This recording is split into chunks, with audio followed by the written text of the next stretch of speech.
اللهم بارك على محمد وعلى آل محمد كما باركت على إبراهيم وعلى آل إبراهيم إنك حميد مجيد.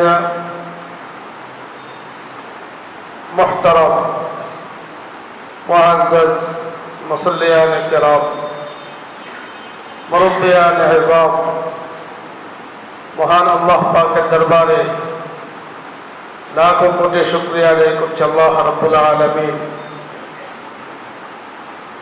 অত্যন্ত দয়া ও মেহেরবানি করে পবিত্র জিলকদ মাসের একেবারে শেষ জুমাতে আল্লাহ পাক আমাদেরকে আল্লাহ পাকের ঘর মসজিদে আসার তৌফিক দান করেছেন। অত্যন্ত মন ভরে প্রাণ ভরে রব্বুল আলামিনের শুকরিয়া আদায় করি। সকলে জোরে সোরে বলি আলহামদুলিল্লাহ।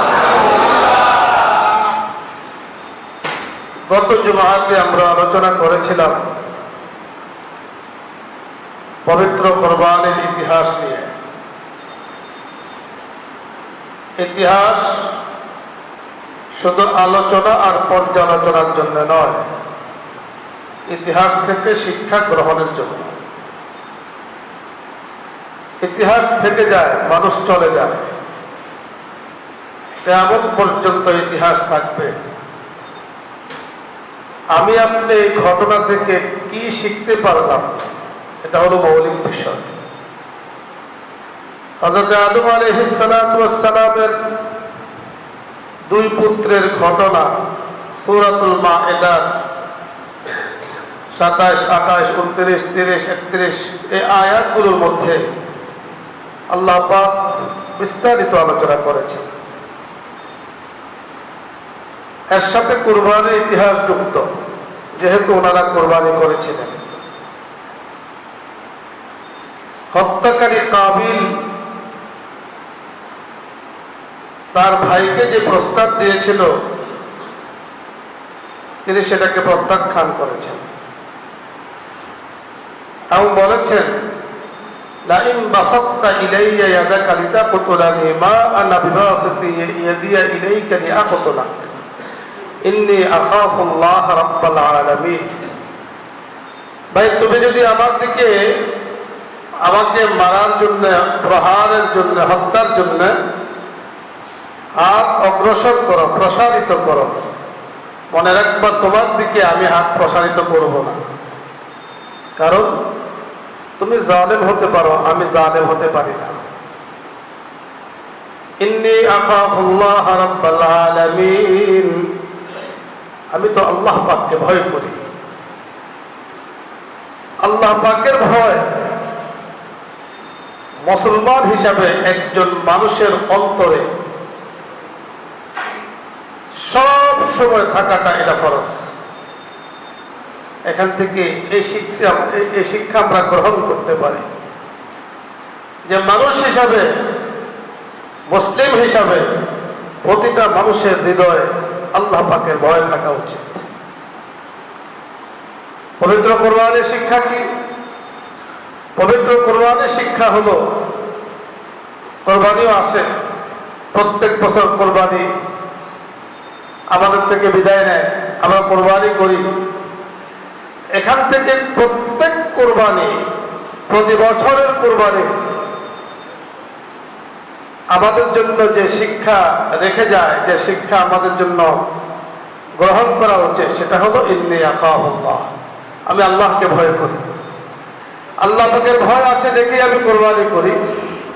আল্লাহ পাকের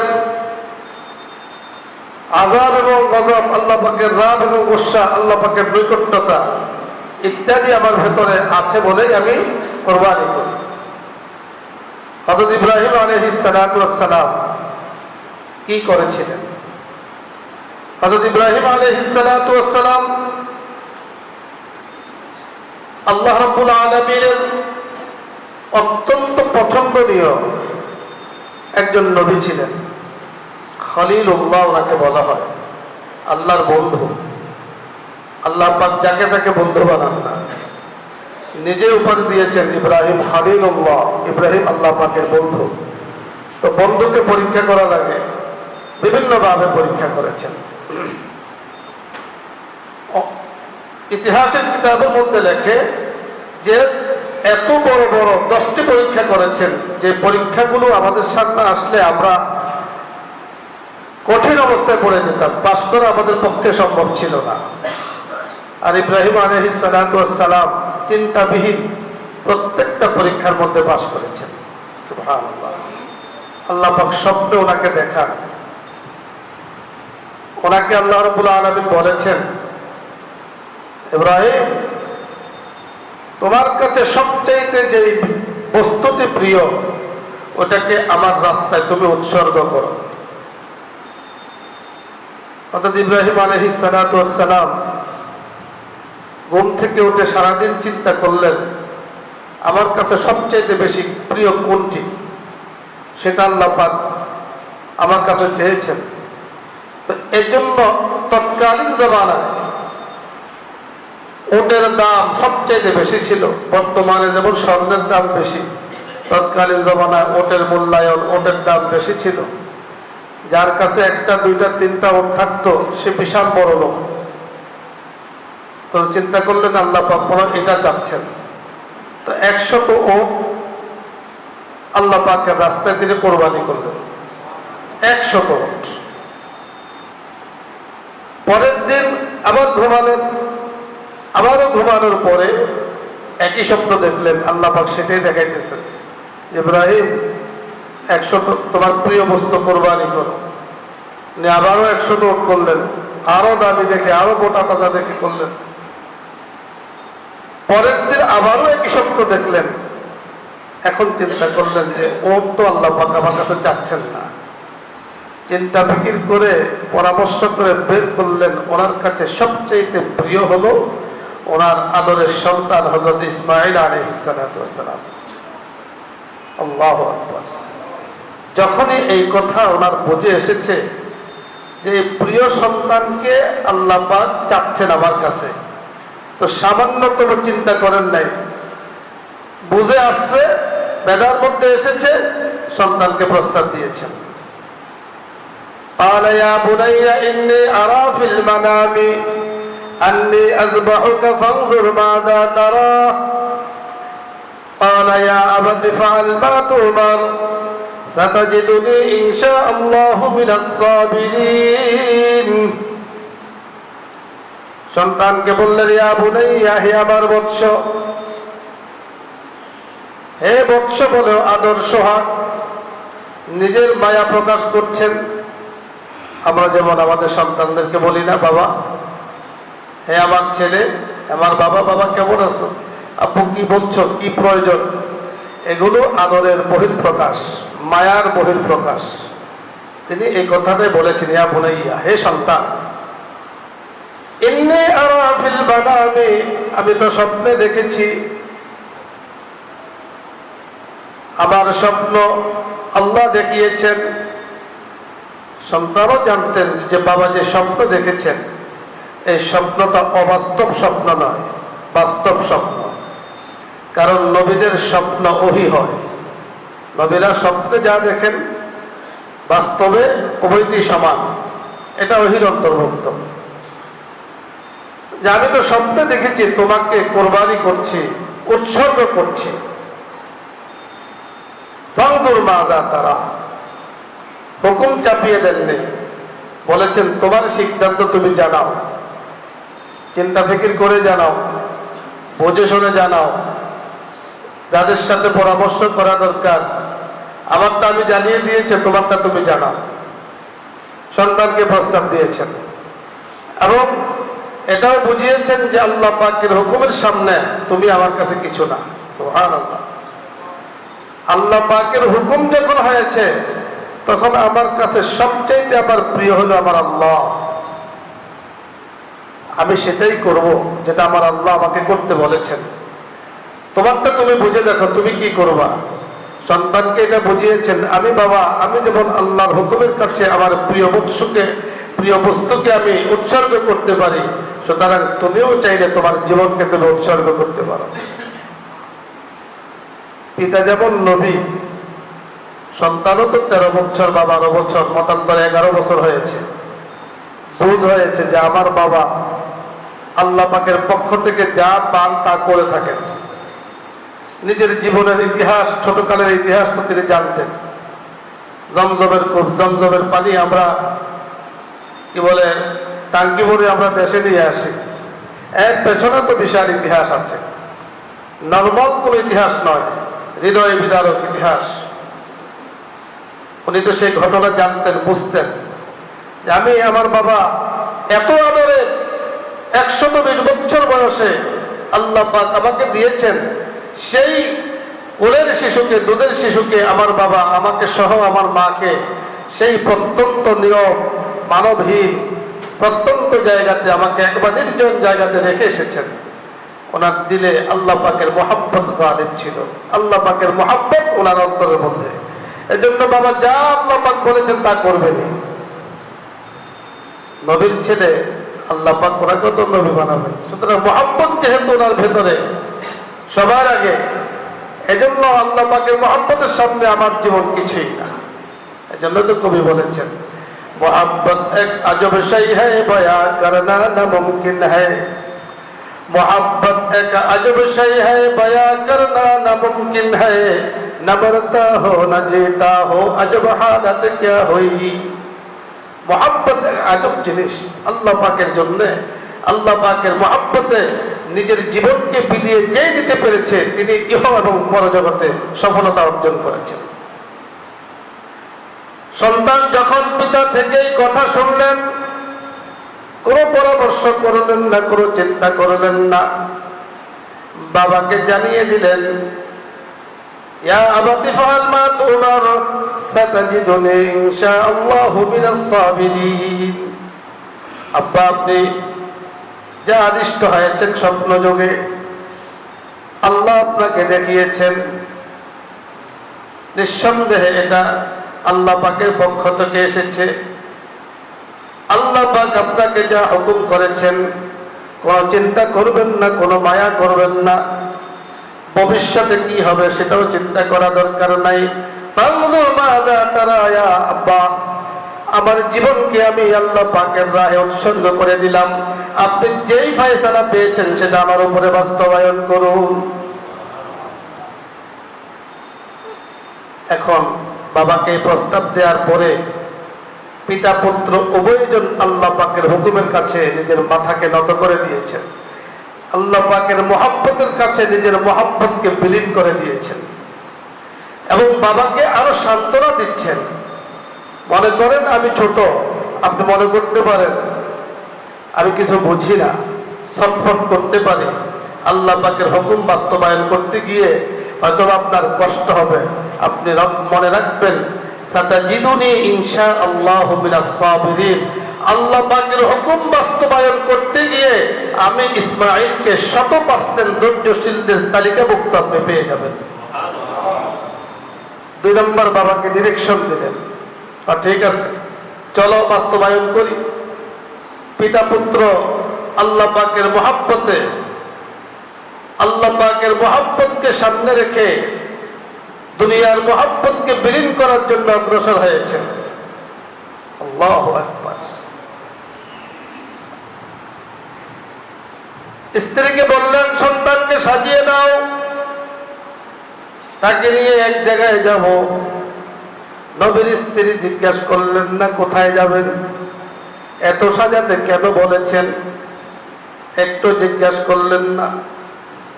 সন্তানকে সাজিয়ে দিলেন, সুন্দর করে আদর যত্ন সোহাগ ভরে দিলেন, মায়ের আদর দিয়ে সন্তানকে ভরে দিলেন। সন্তানও মা থেকে বিদায় নিয়েছেন, মা জানে না কোথায় যাচ্ছে, কিন্তু তার মার একটা বিশ্বাস আছে, আমার স্বামী নবী, আল্লাহ পাকের হুকুমের বাহিরে কোনো কাজ তিনি করবেন না, যা করবেন বুঝে শুনে করবেন, নিঃসন্দেহে আল্লাহ পাকের হুকুম পেয়েছেন, তাই তিনি কিছু করতে যাচ্ছেন। এর আগে যখন ওনাদেরকে জমজমের কূপ যেখানে, সেখানে যখন রেখে এসেছেন, স্ত্রী ডেকে বলেছেন, আপনি যেখানে জনমানবহীন এই জায়গাতে আমাদেরকে রেখে যাচ্ছেন, আপনার সিদ্ধান্ত না আল্লাহ পাকের সিদ্ধান্ত? উনি বলেন, আমার থেকে আমি কিছু করি না, আল্লাহ পাকের হুকুম বাস্তবায়নের জন্য এখানে রেখে যাচ্ছি। আল্লাহু আকবার। স্ত্রী বলতেছে, যদি আল্লাহ পাকের হুকুমে আপনি আমাদেরকে এখানে রেখে যান, আমার বিশ্বাস আল্লাহ আমাদেরকে কষ্ট দিবেন না। সুবহানাল্লাহ। দেন নাই কষ্ট। ইতিহাস সাক্ষ্য, সাফা মারওয়া সে ঐতিহাসিক। ওনার যে সেই পানির জন্য ছোটাছুটি আল্লাহ পাকের কাছে এত পছন্দ হয়েছে, কিয়ামত পর্যন্ত যত মানুষ হজের জন্য যাবে, উমরা করতে যাবে, সাফা মারওয়ার মাঝখানে সাই করতেই হবে, এটা ওয়াজিব। মানুষ হজে যায়, উমরায় যায়, জমজমের পানি যদি না আনে, মনে হয় যে পুরো জায়গাতে আমার ত্রুটি রয়ে গেল।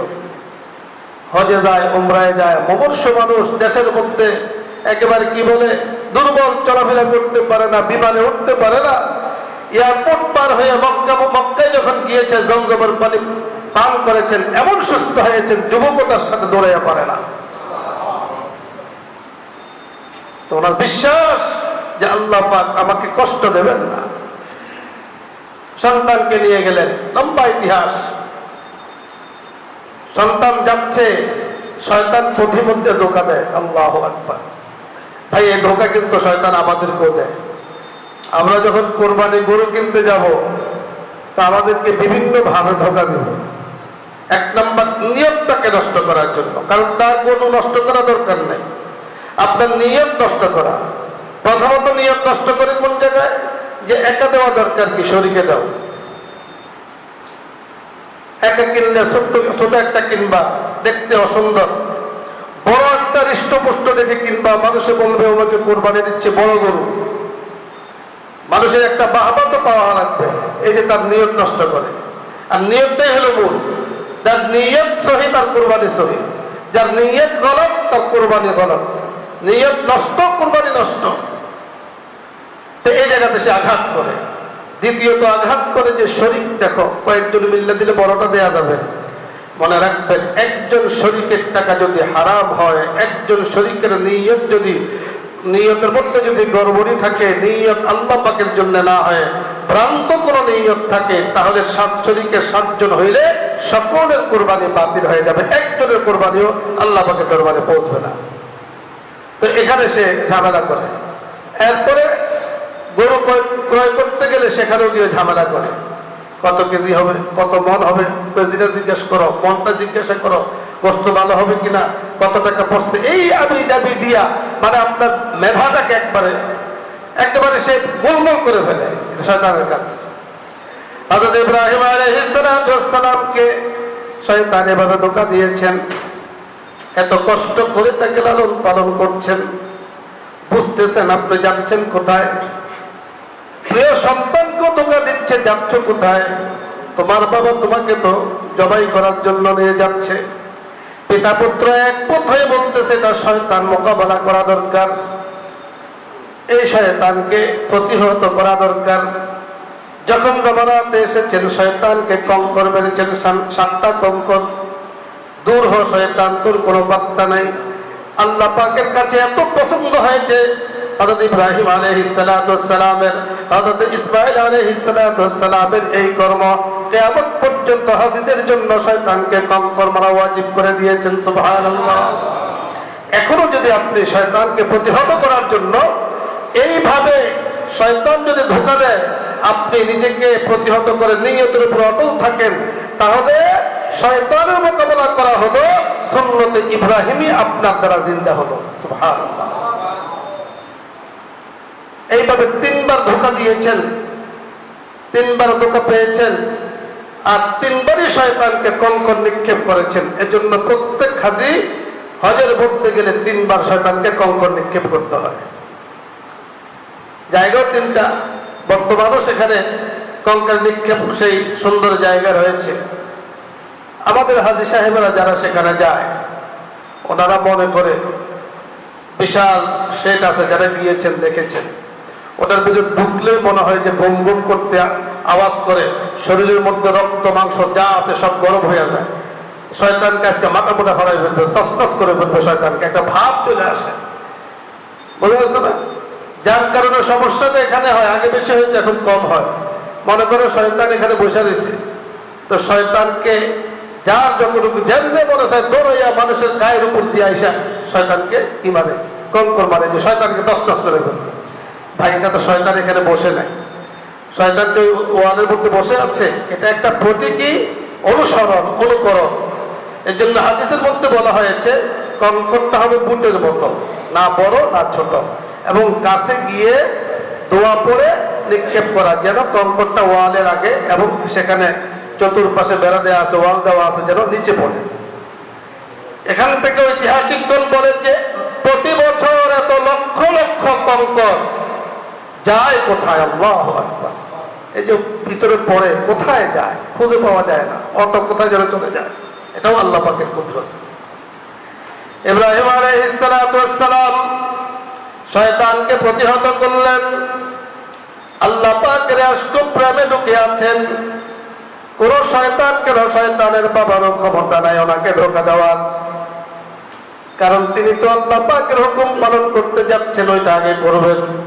শয়তানকে কোনোভাবে স্থান দিলেন না। মাযবাহ, যেখানে আল্লাহ পাকের হুকুম পালন করবেন, এখনো প্রতীকী জায়গা সেখানে দেখা যায়। অনেকে যাওয়ার চেষ্টা করেন, সেখানে যাওয়ার কেউ পৌঁছতে পারেন, কেউ পৌঁছতে পারেন না। সেখানে যাওয়ার পরে সন্তান পিতাকে প্রস্তাব দেয়, বাবা আপনি যা করতে চাচ্ছেন তা তো আমি বুঝতে পেরেছি, বাবা ঘোষণা দিয়েছি আপনি আমাকে ধৈর্যশীলদের অন্তর্ভুক্ত পাবেন। ও বাবা, তারপরেও তো আমি আপনার সন্তান। আপনি যখন আল্লাহ পাকের হুকুম বাস্তবায়ন করতে যাবেন, আমাকে শোয়াবেন, আমার সুন্দর চেহারা খালি আপনার চোখে ভেসে উঠবে।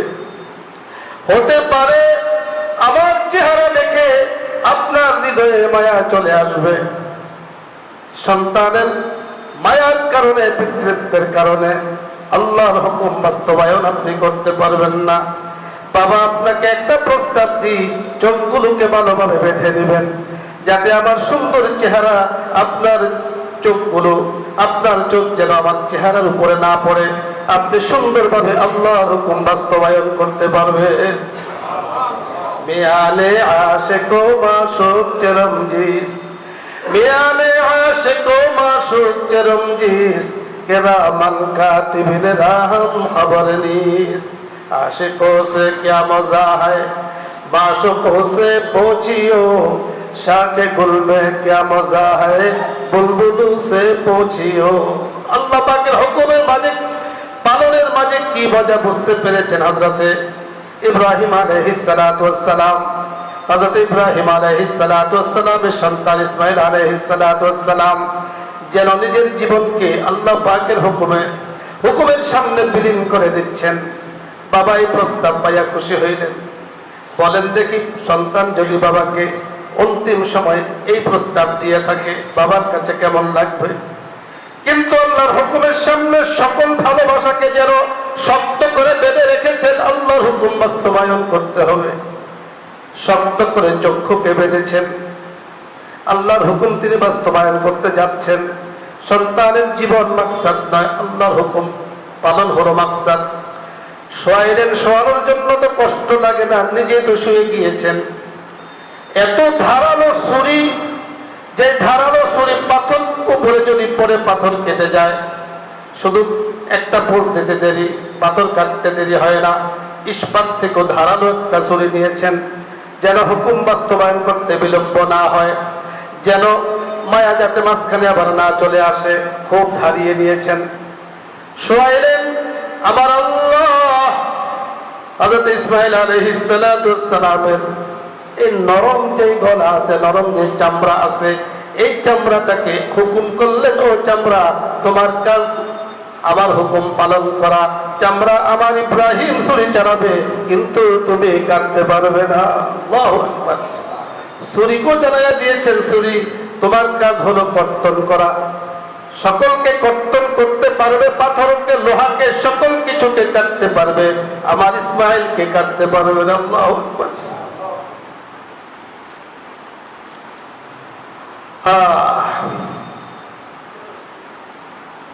ছুরি চালাচ্ছেন ইব্রাহিম আলাইহিস সালাতু ওয়াস সালাম। শক্তিশালী একজন মানব ছিলেন, সর্বশক্তি প্রয়োগ করে ছুরির উপরে প্রেসার দিয়েছেন। ছুরি বেঁকে যাচ্ছে কিন্তু গলা কাটছে না। সুবহানাল্লাহ।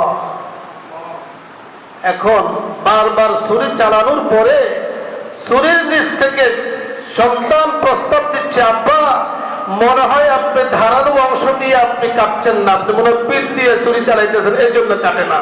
সুবহানাল্লাহ। চিন্তা করে দেখেন, আল্লাহর হুকুমের কাছে তাদের জীবনটা যে একেবারে নগণ্য, এটাই তার প্রমাণ। মনে হয় আপনি ভুল করছেন, উনি আবার দেখলেন যে ঠিকই তো আছে, আবারও সেটা দেখে চালাইলেন, না কাটছে না।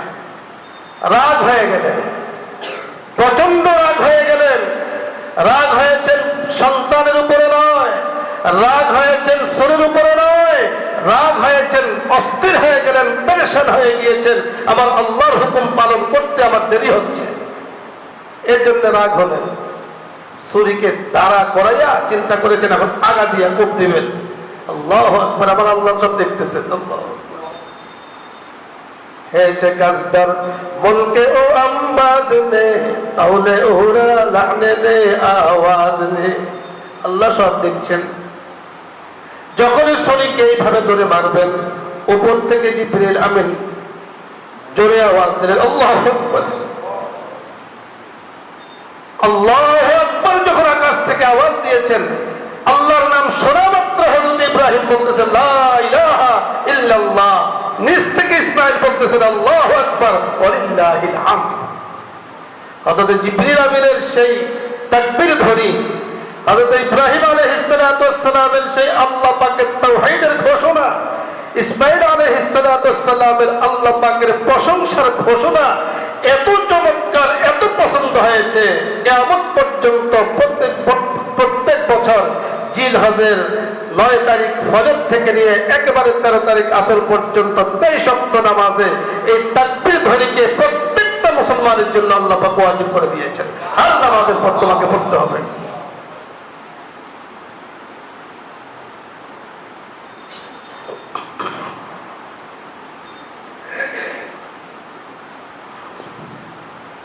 তাকবীর ধ্বনি শুনে যখন আকাশের দিকে তাকাইলেন, দেখা গেল হযরত জিবরিল আমিন আকাশ থেকে তাকবীর ধ্বনি দিয়েছেন, উনিও তাকবীর বলেছেন, কিন্তু আল্লাহ পাকের তাকবীর ধ্বনি সবই ঠিক আছে, আল্লাহ পাকের হুকুম তো পালন করা হচ্ছে না। এই যে তাকবীর ধ্বনি জিবরিল আমিন আকাশ থেকে কেন দিয়েছেন? এজন্য দিয়েছেন যে ইব্রাহিম যেভাবে আল্লাহ পাকের হুকুমকে পালন করার জন্য পাগল পারা হয়ে গিয়েছে, হতে পারে ছুরিকে এইভাবে মারতে পারে, সেখান থেকে আওয়াজ দিয়ে তাকে থামাইয়া দিয়েছেন। সুবহানাল্লাহ। থামাইয়া এর মধ্যে উনি টেরই পান নাই, মুহূর্তের মধ্যে হযরত ইসমাঈল আলাইহিস সালামকে সরাইয়া ওনার ছুরির নিচে দুম্বা একটা শোয়া দিয়েছেন। আল্লাহু আকবার। তাকবীর ধ্বনি দিয়ে যখন হযরত ইব্রাহিম আলাইহিস সালাতু ওয়াস সালাম ছুরি চালাইলেন, কুরবানি হয়ে গেল। পিতা হিসাবে তো চোখের পানি পড়া দরকার, কিন্তু না, হযরত ইব্রাহিম খুশি হইলেন। মনে হয় আল্লাহ পাকের হুকুম বিলম্ব হইলেও বাস্তবায়ন করতে পেরেছি, দেখা দরকার। চক্ষু খুলে দেখেন ছোট্ট ইসমাঈল পাশে দাঁড়িয়ে আছেন, আব্বু আব্বু বলতেছেন, জান্নাতে দুম্বা কুরবানি হয়ে গেছে। আল্লাহু আকবার।